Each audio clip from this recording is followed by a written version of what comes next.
Jesus sê, julle moet mekaar lief hê.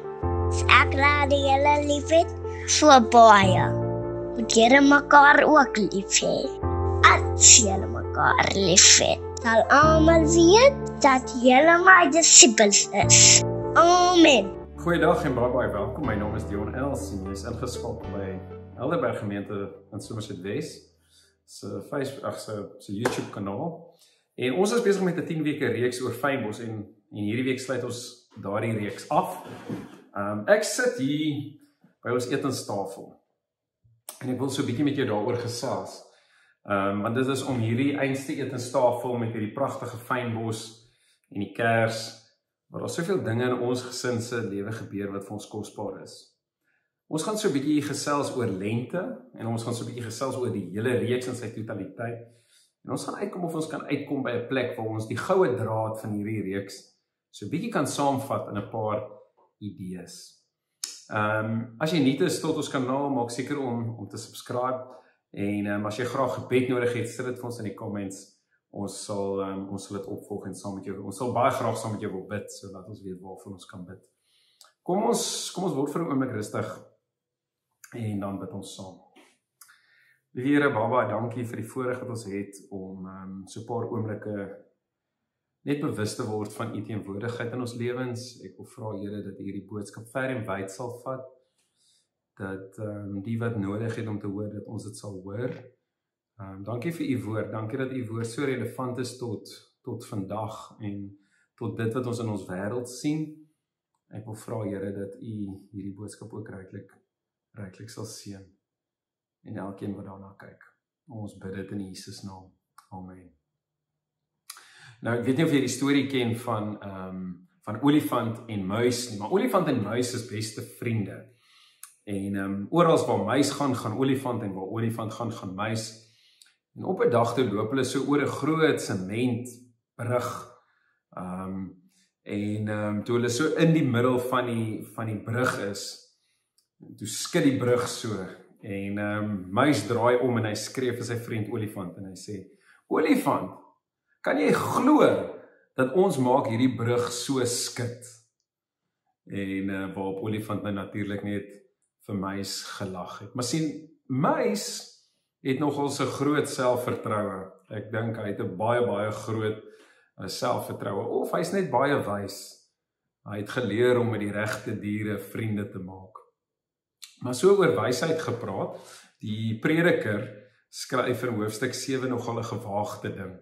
En verlede week het Jogie so mooi vir ons gelei uit Prediker uit, en hy het vir ons gesê, maar die lewe is eintlik kort, en dit kom eintlik tot niks, so wees versigtig. Wees versigtig voor hierdie lewe by jou verbygaan, maak seker dat jy die beste uit hierdie lewe uit kan tap. Maar die Prediker gaan in hoofstuk 7 en hy sê baie interessante ding. Ek dink hy sê nogal 'n gewaagde ding. Ek het nogal gedink as jy dit jou Facebook status sal update sal maak, sal jy nogals in die moeilikheid kom, dink ek, by sekere mense. Maar hy skryf: "Onder 1000 mense kon ek net een wyse man vind." En dan gaan hy aan om te sê, hy sê, "Maar so 'n vrou kon ek nie gevind het nie." Gewaagde woorde wat die Prediker hier uiter. En ek onthou jare gelede in Somerset Oos, so aan al die Somerset Oosters wat kyk, dit's lekker dat julle nog steeds inskakel. Maar dis ons by Huis Silverjare en ons is hoeka besig met hierdie gedeelte. En ek lees hierdie gedeelte: "Uit 1000 mens kon ek net een wyse man vind, maar so 'n vrou kon ek nie vind nie." En die een oom hak af en hy sê: "Maar dit is so waar," en hy lag lekker. En waarop 'n tannie toe nou reageer en sê: "Maar ja, jy seker een van die 999 mans." Maar nietemin, so in die Prediker se verdediging wil ek net dit sê. Ek dink dit sou hoogs onwaarskynlik gewees het dat hy ooit 'n groot hoeveelheid vroue sou ontmoet, net bloot uit die kultuur van sy tyd. Maar wat ons moet hoor, is dat die Prediker wys 'n baie belangrike ding uit. Die Prediker wys 'n baie groot probleem aan. En dit is 'n sensitiewe ding, dit is 'n moeilike ding, en selfs vandag is dit vir ons moeilik om te hoor. Maar wat hy uitwys is dit dat hier ontbreek 'n groot stuk wysheid. Hy sê in hierdie samelewing, in hierdie wêreld, is daar eintlik 'n wysheidstekort. Die prediker staan en hy kyk na sy wêreld en hy sê, maar watter pad is die pad van wysheid? As al hierdie dinge wat aan die gang is, wat is die regte pad om te stap? Wat is die Wat die prediker vra is dat as ek kyk na al hierdie dinge in my wêreld, wat is die regte pad? Wat is die pad van wysheid wat ek moet stap? En miskien is dit vir my en jou ook 'n goeie ding om op hierdie punt te sê dat dis eintlik ongelooflik hoe relevant die Bybel is vir die dag toe die prediker hierdie woorde neergeskryf het en vir ons huidige klimaat. As ek en jy so 'n bietjie dink oor die kompleksiteit van wêreldgebeure oor die afgelope 2 weke, selfs oor die laaste 2 jaar, as ons dink aan al die dinge wat op 'n internasionale vlak, op 'n Afrika vlak, op 'n nasionale vlak, in 'n stadsvlak, op 'n kerkvlak met ons gebeur, dan kan ek en jy baie maklik na hierdie wêreld se kompleksiteit kyk en sê, maar wat is die wyse pad om te stap? Waar is die waarheid? Hoe lyk hierdie waarheid? Hoe is 'n wyse manier om te reageer teenoor al hierdie dinge wat ek in my wêreld beleef? Wat is die Christelike manier om te reageer op al hierdie uitdagings wat ek en jy in die gesig vaar? Sommige sê dis hierdie kant, ander sê dis daai kant. Ander sê dit is my waarheid en jou waarheid. En dit kan baie maklik gebeur dat ons as gelowiges so klein bietjie verdwaal. Het kan baie maklik gebeur dat ons kan verstrengel raak in ander mense se waarhede wat eintlik nie die waarheid is nie. Dit is soos die afgelope week toe een oom vir my sê, ja, dit alles wat nou in Amerika gebeur met Charlie Kirk, dis tyd dat ons dit nou hier doen. En ek sê, maar wat bedoel jy dat ons dit nou hier doen? Hy sê, dis tyd dat die kerk Groenpunt Stadion vat, en ons hier dit, en ons nooi al die kerke saam, en ons begin ons eie politieke party, en ons vat die land oor. Sê, ons kan baie maklik verstrengel raak in dinge, wat nie noodwendig die waarheid is nie. Dis my waarheid teen jou waarheid, dis gelowige teen gelowige, in baie opsigte in ons wêreld, oor 'n klomp reeks van temas op die oomblik. Iemand het die laaste paar weke vir my gevra, maar wat is my gedagtes rondom die verdeeldheid wat ons huidiglik in ons wêreld sien?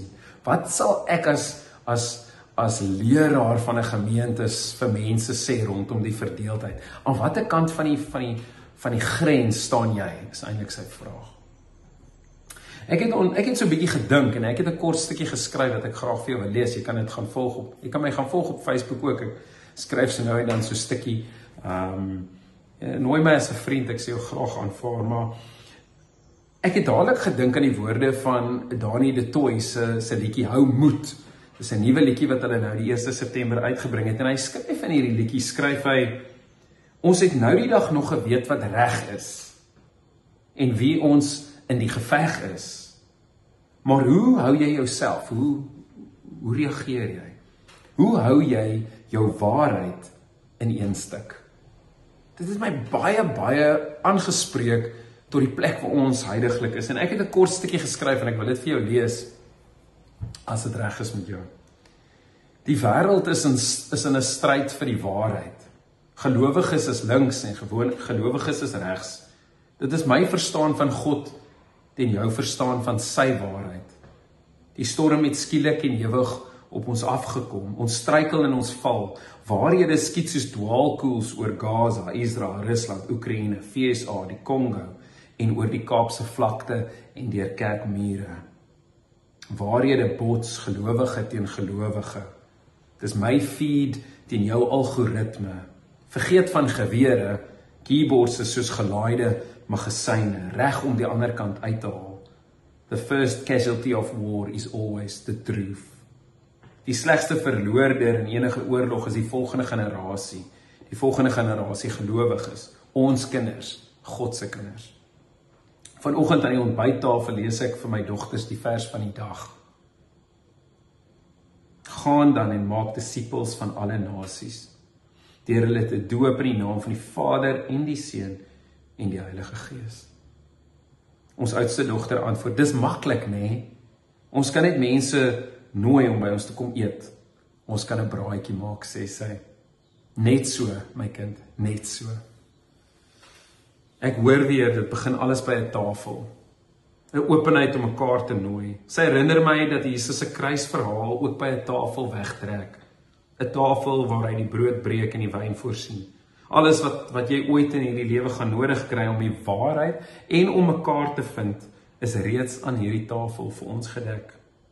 Gaan sit weer vandag saam om die tafel. Eet saam met geliefdes. Hy is die weg en die waarheid. Hou moed. Soms so 'n stukkie wat ek geskryf het oor ons huidige klimaat. Ons teks vanoggend is Galasiërs en Galasiërs 5 vers 22 tot 26 en ek gaan dit net nou vir jou lees.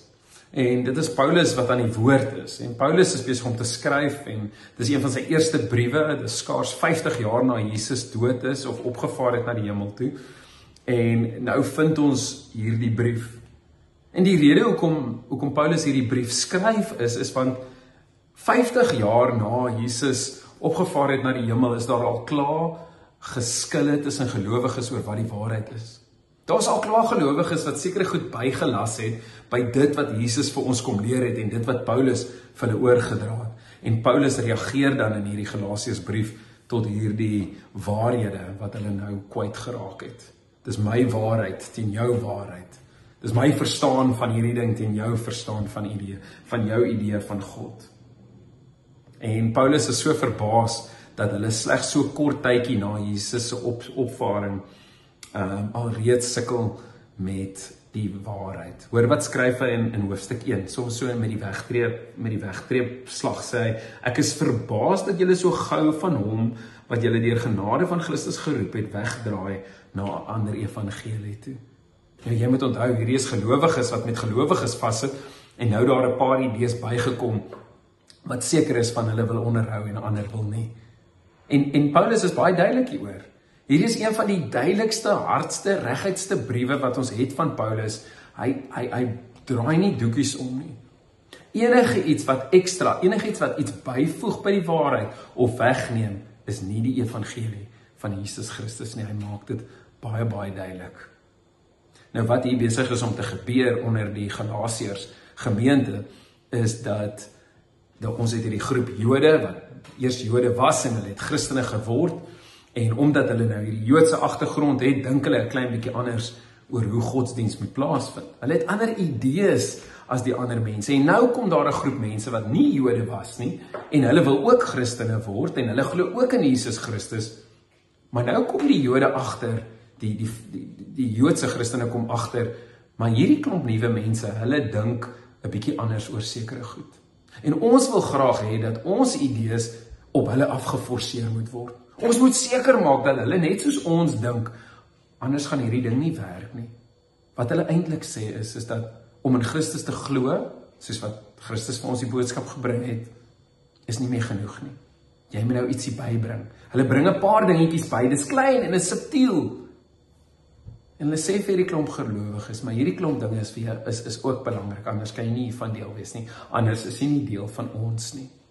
Hulle sê vir hierdie klomp nuwe gelowiges dat julle moet julle self eers besny, anders gaan hierdie ding nie werk nie. Julle gaan deel wees, maar julle gaan nie regtig deel wees nie. Nou vir my en jou in 2025 kan dit miskien so 'n bietjie far-fetched klink. Dit kan so 'n bietjie klink soos elementêre goed waaroor hierdie klomp mense stry. Maar ek dink jy sal met my saamstem dat ons doen dit vandag nog steeds. Ons las 'n klomp goed by. Ons stel nog 'n klomp idees by. Ons sit nog goed by. Jy kan nie regtig deel wees voor jy nie so of so hieroor dink nie. Om in Christus te glo en hom te aanvaar as jou saligmaker en jou verlosser is in baie opsigte selfs vandag nog nie meer genoeg nie. Jy moet eers hierdie doen, jy moet eers hierdie doop, jy moet eers daai ding doen, jy moet eers so dink, jy moet eers so wees. Wanneer Paulus skryf, dan kom skryf hy in Galasiërs om mense vry te maak. Hy wil jou vrymaak van die wet, hy wil jou vrymaak van al hierdie ekstra idees en loopholes waardeur jy moet spring om uit te kom by verlossing. Hy wil hê dat jy moet vry wees van al hierdie wette. Hy wil eintlik lente kom aankondig in jou lewe. 'n plek waar jy vry is, 'n plek waar jy jou geloof kan uitleef, wat dit vir jou voel soos lente. En hy skryf dit baie direk, hoor hoe mooi skryf hy dit. Hy skryf dit, Stop. Hy skryf dit en hy sê, maar toe die tyd vervul is, het God sy seun uitgestuur. Hoor hoe mooi sê hy dit. Gebore uit 'n vrou, gebore onder die wet, sodat hy die onder die wet kan loskoop. Hy sê, jy word vrygemaak. Jou geloof is nou genoeg, sodat ons as sy kinders aangeneem kon word. En omdat julle sy kinders is, het God die gees van sy seun uitgestuur, tot in ons harte, die gees wat roep, Abba Vader. Jy hoor hoe intiem word hierdie verhouding met God. Jy word nie meer gereguleer deur 'n klomp wette en dinge nie. Jy's nou in 'n persoonlike verhouding met hierdie amazing Here. Dis nie meer 'n slaaf nie, maar seun, en jy kan byvoeg dogter. En as jy seun is of dogter is jy ook erfgenaam van God genoem. Hoe ongelooflik is dit nie? Dis bevrydend. Jy moet na hierdie boodskap hoor en jy moet hoor, jy is vrygemaak deur jou geloof in Jesus Christus. Daar's nie extras nie, daar's nie dinge wat bykom nie.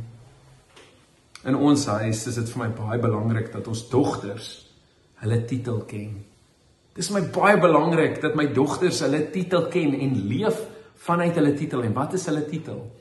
Hulle is dogters van die Allerhoogste. Hulle is nie net mense nie. Hulle is nie maar net Else nie. Hulle is dogters van die Allerhoogste. As hulle in die spieël kyk in die oggend, dan herinner ek hulle, jy kyk na jouself en daai self wat jy sien, is 'n dogter van die Allerhoogste. As hulle by die konsert optree en sing en dans, dan is hulle dogters van die Allerhoogste. Jy stap met jou bors oop en jou nek op, met jou kop op in die lug, want jy is 'n dogter van die Allerhoogste. As jy op die hokkieveld is, jy's 'n dogter van die Allerhoogste. Manne, seuns, jy's nie Piet en Koos en Daan nie. Jy is die seun van die koning van konings. Jy is die seun van die koning van konings.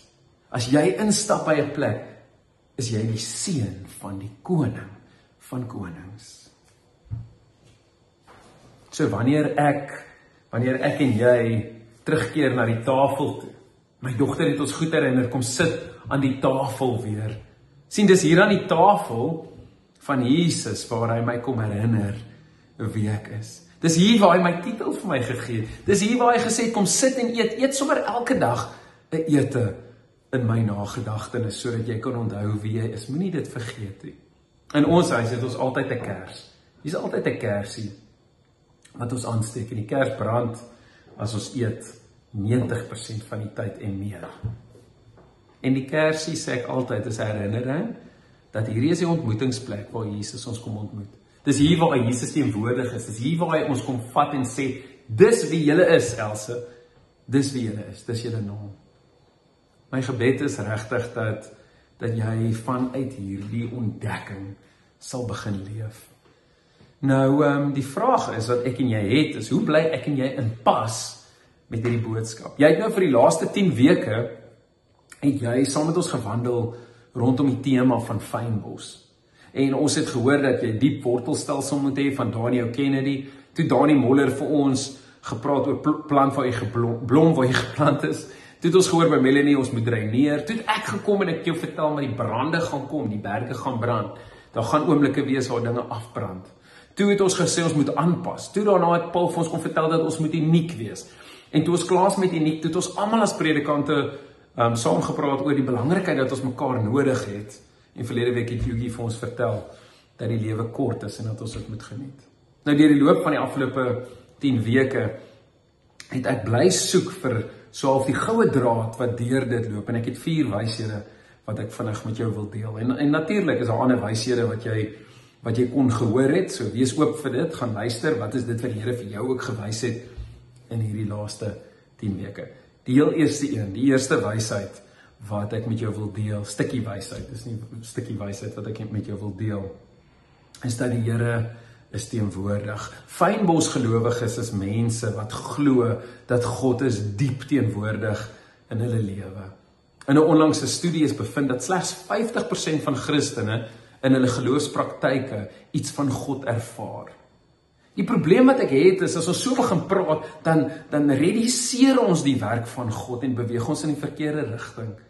Want sien, wanneer ek luister na hierdie fynbos Christene, dan besef ek, fynbos Christene is mense wat weet dat God in hulle lewe teenwoordig is. Hulle is nie mense wat die hele tyd nog goed moet doen, of nog hoeps moet deursprong, of een of ander geestelike taal, of een of ander ding moet kry, voor God by my teenwoordig is nie. Fynbos Christene leef met die wete dat God teenwoordig is.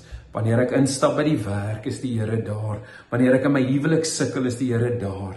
Wanneer ek deur finansiële uitdagings gaan, is die Here daar. Wanneer dit swaar gaan met my kind, of wanneer ek siekte beleef deur my kind, of in my kind, dan is die Here daar.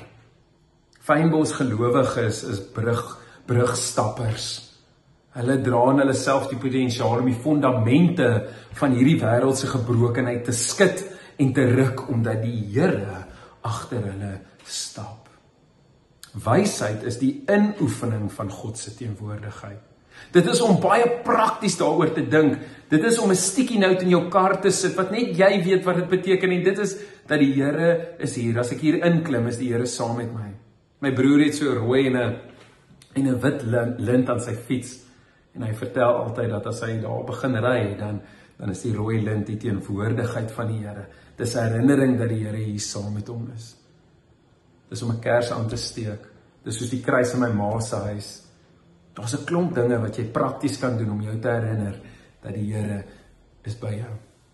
Die tweede ding wat ek gehoor het in hierdie fynbos reeks en die stukkie wysheid wat ek met jou wil deel, is dat fynbos Christene lewe met 'n roeping. Hulle lewe met 'n diep sin vir betekenis. Ek het soveel keer deur hierdie reeks, deur die getuienisse van Uitreik en deur die preke gehoor dat gelowiges, fynbos gelowiges, skram nie weg vir die gebrokenheid van hierdie wêreld nie. Die donker en die seer van hierdie wêreld skrik hulle nie af nie, inteendeel. Hulle voete is altyd Hulle voete is altyd vierkantig geplant in hierdie wêreld. 100% op hierdie wêreld geplant. Hulle is nie so heilig dat hulle in een of ander geestelike ligbabbel weggevoer word nie. Hulle is normale mense en hulle word nie so heilig dat hulle soos vreemdelinge in hierdie wêreld loop nie. Ek het gehoor dat hierdie fynbos Christene met hierdie doel en hierdie betekenis leef, maar dat hulle nie altyd weet wat om te sê, wat om te doen, hoe om te bid en hoe om eers mense te help nie. Maar hulle bly altyd in diens van Jesus Christus. Hulle vind 'n manier om vir mense 'n stem te vind wat nie stemme het nie, om op te staan teen onreg, om die randfigure van hierdie wêreld in te nooi en te sê, bly saam met ons, stap saam met ons. Die derde, en ek is amper klaar, die derde ding wat ek gehoor het, is dat fynbos Christene praat 'n ander taal. Hulle maak ander soort geluide. Hulle het 'n ander ding wat by hulle mond uitkom. En die ding wat die hele tyd by my vasgeslaan het, is dat wat ek deur hierdie reeks ontdek het, is dat God het hierdie wêreld goed gemaak. En dat fynbos Christene die vermoë het om deur God se oë na hierdie wêreld te kyk. Hulle kyk altyd deur liefde, deur die bril van liefde na hierdie wêreld. En omdat hulle so kyk na hierdie wêreld, praat hulle anders. Hulle is soos mense wat die hele tyd net stukkies hoop oral saai. Oral waar hulle gaan, het hulle gesprekke wat hoop bring. Ek noem dit moving conversations. As jy met iemand soos Amanda van Uitreik praat, ek praat Sondag aand met haar en sy kan nie uitgepraat raak oor haar projek en oor die winkel wat sy mee besig is om mense te help in daai gemeenskappe nie, van Makassar nie. Mense, fynbos gelowiges is bouers, hulle is nie afbrekers nie. En laaste ene, en ek dink hierdie is so belangrik, fynbos Christene is altyd vol. Ek kom agter hulle is altyd vol. Hulle is of vol vreugde, of hulle is vol vrede, of hulle is vol deursettingsvermoë. Fynbos Christene is nie bang nie. Hulle gaan sit elke keer net weer aan die tafel. Hulle laat toe dat die Here hulle by die tafel kom ontmoet en hulle kom bemoedig. Hulle skrik nie vir hierdie wêreld se donkerte en die gebrokenheid nie, want hulle kom sit weer by die tafel. Hulle is altyd vol, omdat hulle sit weer by die tafel. Fynbos gelowiges is brugstappers. Hulle is fundamentskutters in hierdie wêreld. Ek hoop regtig dat hierdie boodskap so dieper intrek by jou. Mag die Here jou seën en dankie dat jy saam met ons op reis was. Oor hierdie afgelope 10 weke, is my voorreg om vir jou te bid. Here God, baie dankie vir u woord en dat u so duidelik uit Galasiërs praat. Is vir ons so 'n voorreg om u te kan volg. Dankie dat ons fynbos Christene kan wees wat aanpas en reineer en 'n diep wortelstelsel het. Dankie dat ons kan weet dat die brande kan kom. Dankie dat ons kan weet hoe om aan te pas. Dankie dat ons kan weet dat ons mekaar nodig het. Dankie dat ons kan weet dat ons uniek is. Dankie Here dat ons kan weet dat hierdie lewe kort is en dat u aanbeveel dat ons dit geniet. En dankie dat ons met wysheid ook in 'n komplekse wêreld hierdie fynbos boodskap kan gaan uitleef. Ek wil bid Here dat u met elkeen sal wees wat hierdie boodskap kyk. Seën hulle oor en oor en oor.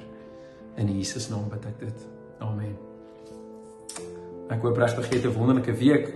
Daar sal ook nou geleentheid wees vir jou om 'n offer of 'n dankoffer te maak aan ons gemeenskap en die opbou van die koninkryk hier in Helderberg gemeente. Ek hoop jy het 'n wonderlike week. Totsiens.